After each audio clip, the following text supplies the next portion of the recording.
الكبر أحدهما أو كلاهما فلا تقل لهما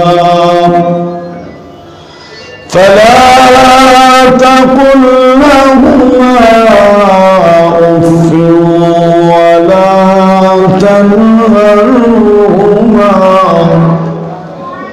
وقل لهما قولا كريما صدق الله العظيم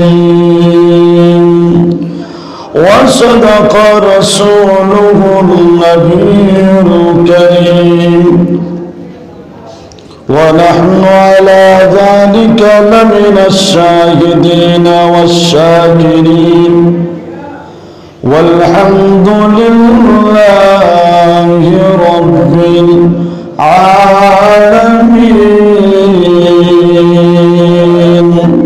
मोहब्बत शहीद कई मर्तबा दुरूद शरीफ पढ़े बलिष्ठ आवाज़ सल्लल्लाहु अलैहि सय्यिदिना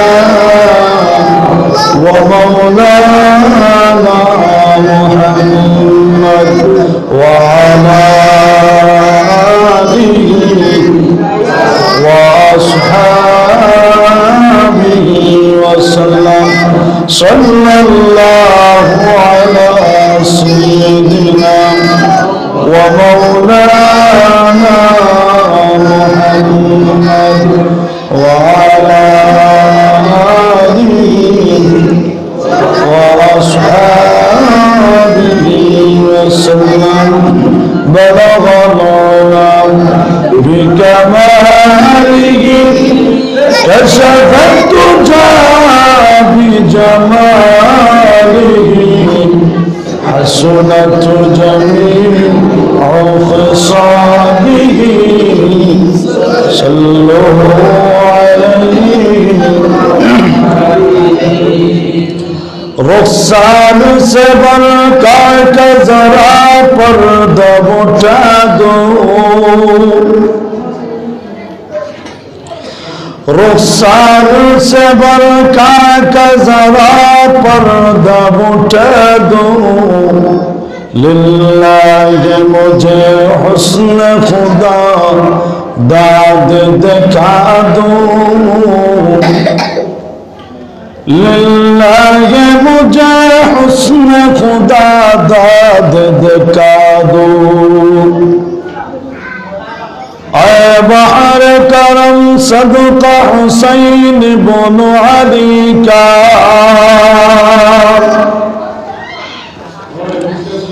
اے بحر کرم صدقہ حسین بن علی کا پیاسا ہو مجھے شربت دیدار پلا دو پیاسا ہو مجھے شربت دیدار پلا دو میں دور ہوں مجبور ہوں اے سید عالم میں دور ہوں مجبور ہوں اے سید عالم دیدار دکھاتے نہیں آواز سنا دو دیدار دکھاتے نہیں آواز سنا دو میں صورت یوسف کا نہیں چاہنے والا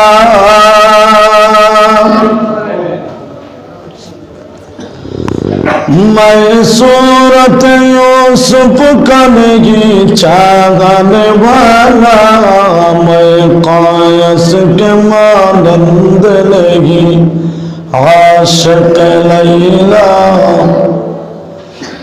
میں قیس کے مانند نہیں عاشق لیلا جو لوگ کے کہلاتے کے سگ تیرے گلی میں जो लोग कराते सकते गली में, इन लोगों के दफ्तर में मेरा नाम उठा दो, इन लोगों के दफ्तर में मेरा नाम लिखा दो। ला इलाहा ला इलाहा ला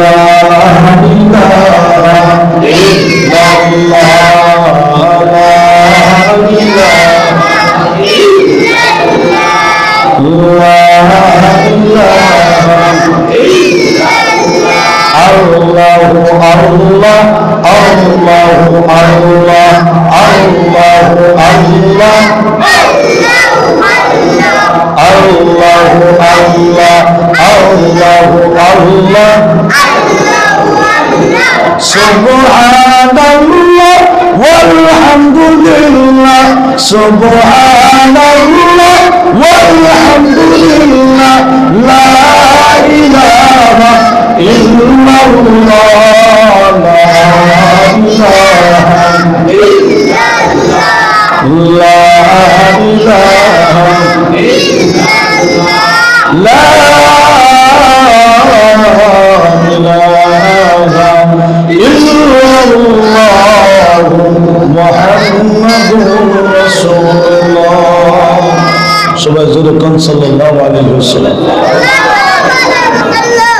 ইসলামপুর কলোনি জামে মসজিদের উদ্যোগে আয়োজিত আজকের ওয়াজ মাহফিলের বর্তমান অধিবেশনের সম্মানিত শ্রদ্ধাভাজন সভাপতি সাহেব, মসজিদের মুহতারাম ইমাম সাহেব হুজুর হযরত মাওলানা নজরুল ইসলাম সাহেব হাফিজাহুল্লাহ, বারাকাল্লাহু ফি হায়াতি শাহজুল কালাম, মসজিদের মুয়াজ্জিন সাহেব হাফিজাহুল্লাহ, বারাকাল্লাহু ফি হায়াতি শাহজুল কালাম,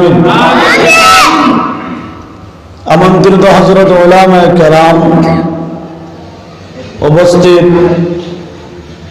এলাকার মুরব্বিয়ানা আজম, সমবয়সী কলেজের টুকরা যুবক ভাইরা, পর্দার আড়ালে অবস্থানরত আমার সম্মানিত মা ও বোনেরা, সর্বপ্রথম মহান আল্লাহর দরবারে লাখো কোটি শুকর আদায় করি যে মহান আল্লাহ রাব্বুল আলামিন আপনি আমাকে শাবান মাসে শবে বরাত লাইলাতুল বরাতের মাসে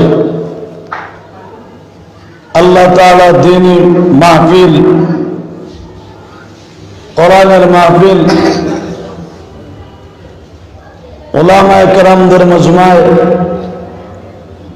কোরআন হাদিসের কথা শোনার জন্য আসার বসার তৌফিক দান করেছেন। এজন্য সবাই রাজা মাওলার উদ্দেশ্যে, আল্লাহকে খুশি করার উদ্দেশ্যে বলিষ্ঠ আওয়াজে কালিমাতুশ শুকর আদায় করে আলহামদুলিল্লাহ।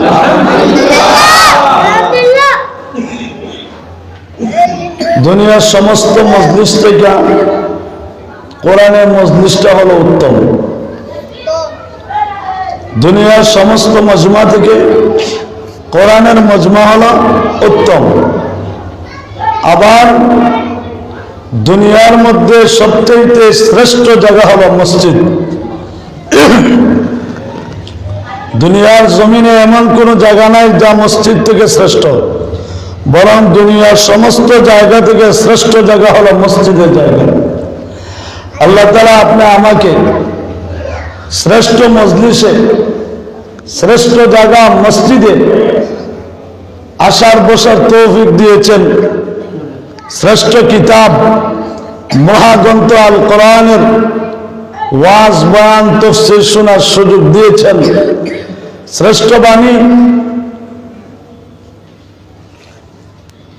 হাদিস থেকে রাসূল করিম সাল্লাল্লাহু আলাইহি ওয়াসাল্লামের পবিত্র জবান মুবারকের বর্ণিত হাদিসগুলো শোনার সুযোগ দিয়েছেন। দুনিয়ার যতই ঘুরে বেড়ান এতটা শ্রেষ্ঠ জিনিস একসাথে জমায়েত করতে পারবেন না। আল্লাহ তাআলা একসাথে আপনি আমাকে এক জায়গায় পাওয়াইয়া দিচ্ছেন, এতে খুশি না বেজার? আরো জোরে কোন খুশি না বেজার? প্রতি বছরে এই মসজিদে একটা মাহফিল হয়, এই ধারাবাহিকতায় আজও আজকেও মাহফিল হচ্ছে। এটা এই এলাকার জন্য অত্যন্ত সৌভাগ্য এবং সবচেয়ে বড় জিনিস হলো নাজাতের একটা জরিয়া।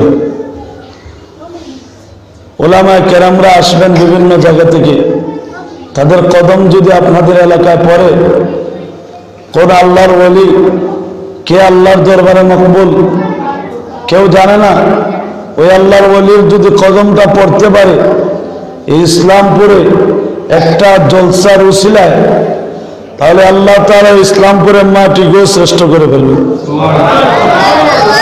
একজন আল্লাহর ওলি যখন কবরের পাশ দিয়ে হাঁটে যায়, আল্লাহ কবরে আযাব মাফ করে দেয়। আল্লাহর ওলিরা আসতেছেন ইলম নিয়া, কোরআন হাদিস সিনা নিয়া, এরা আপনাদের এলাকায় পাড়া দিচ্ছে, এতে আপনারা খুশি না বেজার? খুশি হওয়ার কথা। মুহতারাম হাজিরিন, এ সমস্ত ওয়াজ তাফসীর মাহফিলগুলোকে গুরুত্ব দেওয়া দরকার। দুনিয়ার তো বহু মাহফিলে গেলেন, বহু মজমার মধ্যে গেছেন, মজলিসে গেছেন, অনেক গানের আয়োজন, গানের অনুষ্ঠানে বহু ঘোরাফেরা করছেন। আমি এটা তো বুকে হাত দেব বলি, আল্লাহর ঘর মসজিদে বৈশা কসম খায় যদি বলি কাফারা কেমন লাগবে না? আপনার এই সমস্ত মজমা মাহফিলে হাজির হওয়ার দ্বারা দুনিয়ারও কোনো লাভ হয় নাই, আখিরাতেও কোনো লাভ হবে না। কথা ঠিক না? এই জায়গায় যে আসছেন, যদি রাসূল করিম সাল্লাল্লাহু আলাইহি ওয়াসাল্লামের বাণী সত্য হয়, নবী যদি আল্লাহর কাছে সত্য হন, তাহলে আমিও বলতে পারি এই কথাটাও সত্য, যে এই সমস্ত মাহফিলে, এ সমস্ত মজমায় হাজির হলে আল্লাহ তাআলা খালি ফিরাইয়া দেয় না। সুবহানাল্লাহ।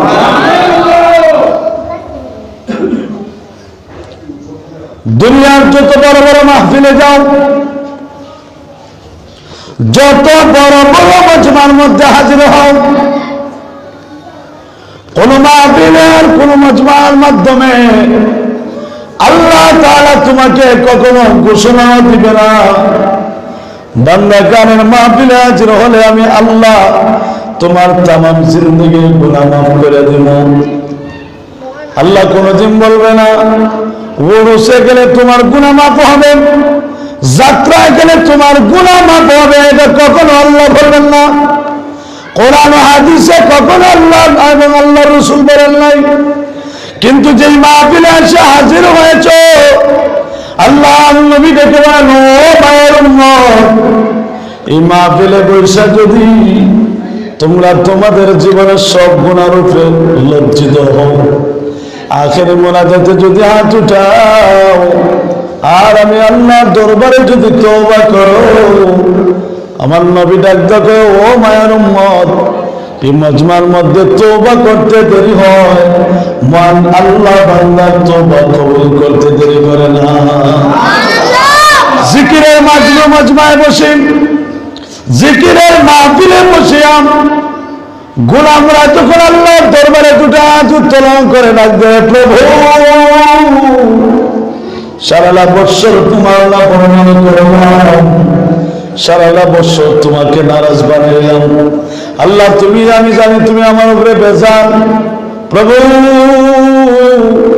আজ ইসলামপুর কর্মী জামে মসজিদে আল্লাহ তোমার কোরআনের মাহফিল হইতে আছে, উলামায়ে কেরামরা তোমার কোরআনের বর্ণনা দিতে আছেন, আল্লাহ আখেরি পর্যন্ত বসে আছি, আল্লাহ বড় লজ্জা লাগে গো, আল্লাহ গুনাহ দিয়ে তাকাই, আল্লাহ আজকে গুনার উপরে লজ্জিত হইয়া তওবা করলাম, আমার পিছনে তামাম জিন্দেগির গুনাহ মাফ করে দাও।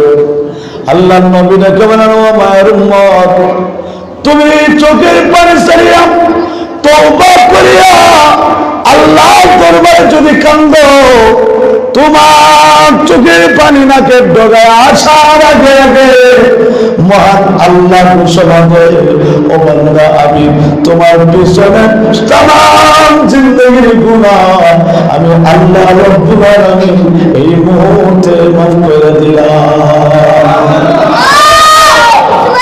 দুনিয়ার এমন কোন মাহফিল নাই যে মাহফিলে গেলে আল্লাহ এই ঘোষণা দেয়।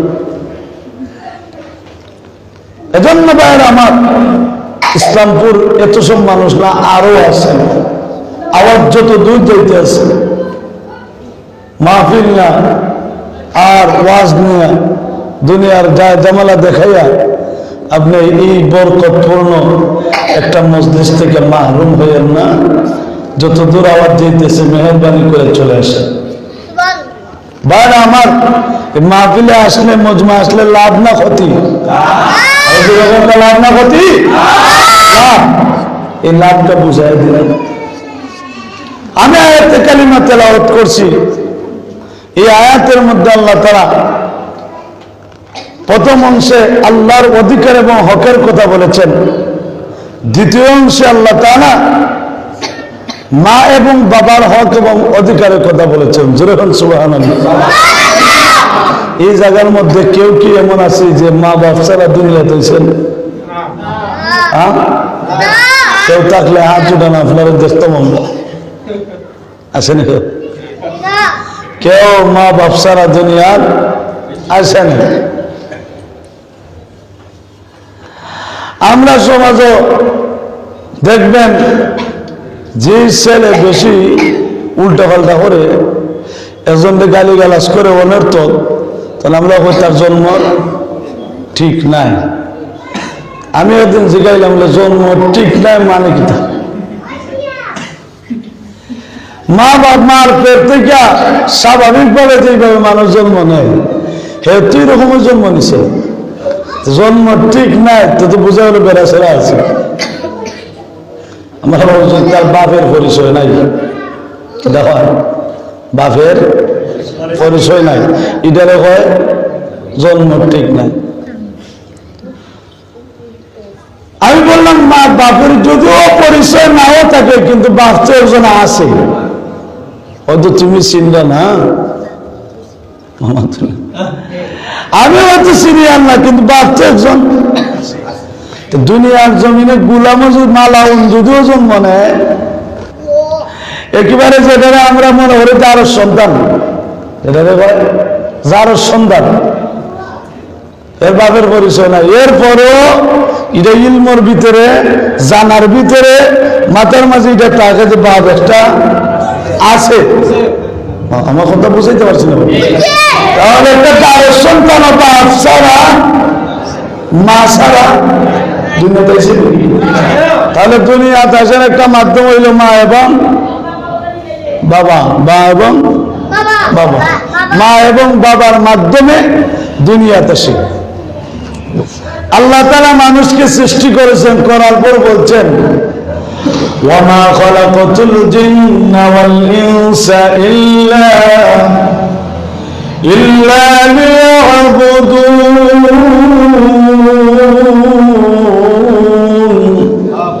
আল্লাহ আমি মানুষ এবং জিন্দে বানাইছি আমার গোলামি লাগে। আল্লাহ বানানির দ্বারা আল্লাহ চায় যে তার গোলামি করা। সবাই আমার কথার দিকে মনোযোগ দেন। আল্লাহ বানাইছেন এই বিধায় আল্লাহ তাআলা চায় গোলামবান্দির কাছে ইবাদত করা, গোলামি করা। তাহলে বোঝা গেল আল্লাহ বানাইছেন বিধায় দুনিয়ার যতদিন থাকবো গোলামি কার? কার? আমার কথা বুঝাইতে পারেন? আল্লাহ বানানির দ্বারা গোলামি আল্লাহ, এই কথাটা আল্লাহ তাআলা এই আয়াতের মধ্যে বলেছেন وَقَضَى رَبُّكَ أَلَّا تَعْبُدُوا إِلَّا إِيَّاهُ। এতটুকু পর্যন্ত আল্লাহ তাআলা বলেছেন নবীজি আপনি কিয়ামত পর্যন্ত আনেওয়ালা গোলাম বান্দিকে জানাইয়া দেন এরা যেন একমাত্র তাদের মালিক মহান আল্লাহর ইবাদত করে। দুনিয়ার যতদিন থাকবেন গোলামি এবং ইবাদত কার হবে? আল্লাহ। আরো জোরে কোন কার? আল্লাহ। যতদিন দুনিয়া থাকবো মাথা নত করবো কার সামনে? দুনিয়ার কোন ব্যক্তির সামনে মুসলমান ইমানদার মাথা নত করবে না। উম্মতে মুহাম্মদী যদি প্রকৃত উম্মত হয়, মাথা কোন নেতার সামনে নত করতো না, কোন লিডারের সামনে নত করবে না, কোন ব্যক্তির সামনে নত করবে না, মূর্তির সামনে নত করবে না, মাঝুরিকে মাথা নত করবে না, কবরীকে মাথা নত করবে না, করবে একমাত্র আল্লাহর সামনে। আজকে মাথা নত করা হয় মাজারের সামনে, এটা তো আমরা কাছে। শাহজালাল শাহপরান রাহিমাহুল্লাহ এরা কি শুধু মানুষের মাজারে আর বাজারে সেজদা করে আল্লাহর ওলি হয়েছে? এরা আল্লাহর গোলামি করে আল্লাহর ওলি হয়েছে। কথা হচ্ছে কি? আল্লাহ আমার গোলামি কর, আমি তোকে বলে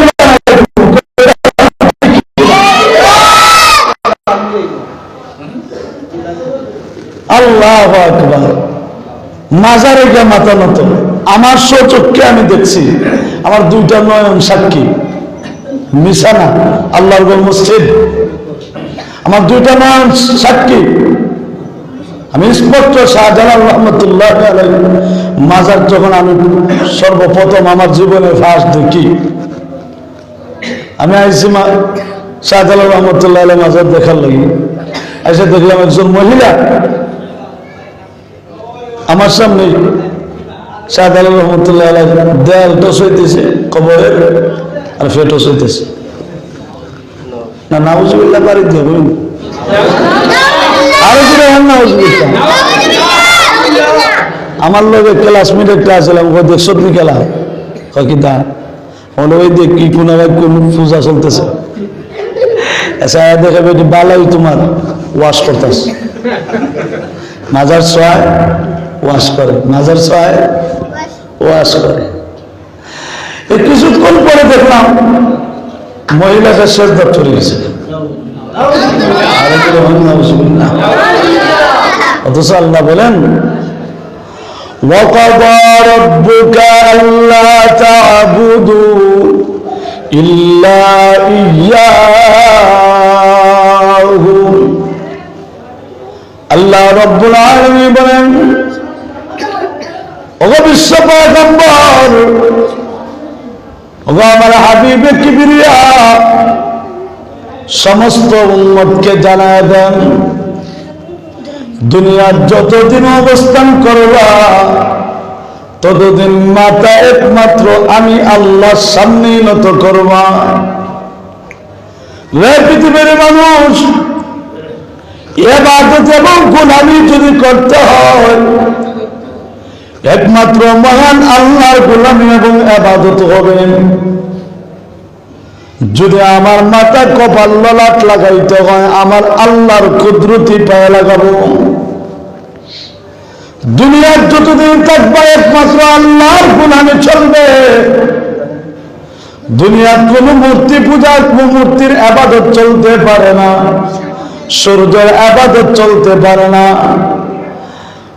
মাছের ইবাদত চলতে পারে না, গাছের ইবাদত চলতে পারে না, দেয়ালের ইবাদত চলতে পারে না। এমনকি তোমরা মূর্তি পূজা করবা দূরের কথা, মুসলমান ইমানদার তোমাদের ললাট এবং কপাল খান কোন মাজারে এবং কবরে লাগাইবা। একমাত্র ইবাদত গোলামি কপাল যদি লাগাইয়া করতে হয়, তাহলে একমাত্র কার করব,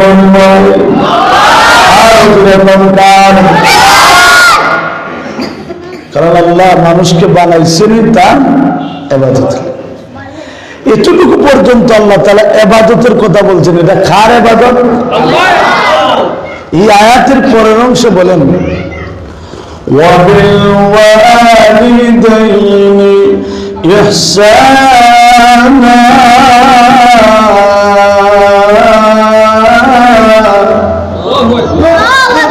আল্লাহ বলেন ও পৃথিবীর মানুষ, ও যুবক যুবতীরা, তোমরা তোমাদের মা এবং বাবার সাথে সদয় ব্যবহার করো, উত্তম আচরণ করো। যেরকম সুবহানাল্লাহ। আজকের আলোচনা হইল এটা, আলোচনা হইল ওইটা। আল্লাহ বলেন আগের অংশে গোলামি আল্লাহ, এই একই আয়াতই পরের অংশের মধ্যে আল্লাহ বলেন মা এবং বাবার সাথে উত্তম আচরণ, ভালো আচরণ, সদয় ব্যবহার করো। যেরকম সুবহানাল্লাহ। এখন লক্ষ্য করে দেখেন, আল্লাহ বানানোর দ্বারা ইবাদত চান, আর মা এবং বাবার মাধ্যমে দুনিয়াতে এলাম, মা বাবার মনে হক না? হ্যাঁ আছে। ওই হকের কথা আল্লাহ দেবেন। আল্লাহু আকবার। আমরা কাছে দাম নাই মা বাবার, কিন্তু কত দাম আল্লাহর কাছে। ইবাদতের কথা আল্লাহ কয়, বাদের অংশ আল্লাহ কয় মা বাবার সাথে সদয় ব্যবহার করো। আল্লাহ কোরআনের মাশাআল্লাহ, আল্লাহ সদরে কবুল করো। সবাই বলেন আমিন। আল্লাহ ইবাদতের কথা কওয়ার পরে আল্লাহ মা বাবার কথা উল্লেখ করেছেন। তাহলে মা এবং বাবার দাম ও ইজ্জত আছে কিনা? আছে কিনা? আমার সমাজের বাচ্চারা, যুবক যুবতীরা মা বাবার সম্মান, মর্যাদা, ইজ্জত বুঝে না।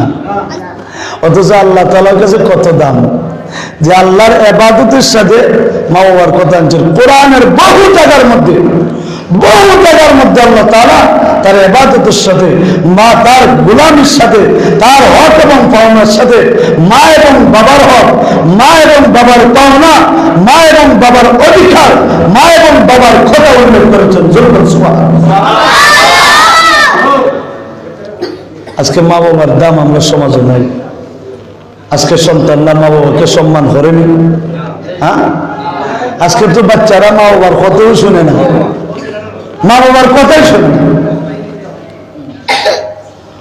অথচ আল্লাহ তাআলা বলেন, রে যুবক যুবতীরা, তোমরা তোমাদের মা এবং বাবার সাথে উত্তম আচরণ করো, সদয় ব্যবহার করো, ভালো ব্যবহার করো। মা বাবার সাথে কখনো বেয়াদবি করিও না, অনুত্তম আচরণ করিও না, মা বাবার হক অধিকার নষ্ট করিও না। আমি আল্লাহ যেমন ভাবে হক অধিকার রয়েছে, ঠিক তেমনি ভাবে তোমাদের মা এবং বাবার হক অধিকার তোমাদের উপর রয়েছে। এজন্য আল্লাহ তাআলা বলেন, ও যুবক যুবতীরা, তোমরা তোমাদের মা এবং বাবার সাথে উত্তম আচরণ করো, ভালো ব্যবহার করো। এই আয়াতে বংশের মধ্যে আল্লাহ বৃদ্ধ বাবার কথাও বলেন নাই, যুবক বাবার কথাও বলেন নাই। মা বাপ যুবক থাকে, প্রথম সন্তান গুলা মা বাপের যুবক অবস্থায় পায়, নজওয়ানি অবস্থায় পায়। আর সিরিয়াল বাই যখন ভাই বোনেরা জন্ম নেয়, চতুর্থ নম্বর সন্তান যখন দুনিয়াতে আসে, হে বড় হইয়া কিন্তু তার মা বাপের বুড়ো দেখে, বুড়া দেখে না। প্রথম সন্তান কিন্তু মা এবং বাবাকে যুবক অবস্থায় দেখে। এজন্য আল্লাহ তাআলা আমভাবে বলে দিয়েছেন, ওয়াবিল ওয়ালিদাইনি ইহসানা। আল্লাহ বলেন, তোমাদের মা এবং বাবা বৃদ্ধ হোক, জওয়ান হোক, নজওয়ান হোক, আর বয়োজ্যেষ্ঠ হোক, মা এবং বাবার সাথে বেয়াদবি করা যাবে না, অনুত্তম আচরণ করা যাবে না। এজন্য যুবক যুবতীরা, তোমরা তোমাদের মা এবং বাবার সাথে উত্তম আচরণ করবে। সুবহানাল্লাহ। মা এবং বাবার সাথে উত্তম আচরণ করার নির্দেশ কে দিচ্ছেন? শুধু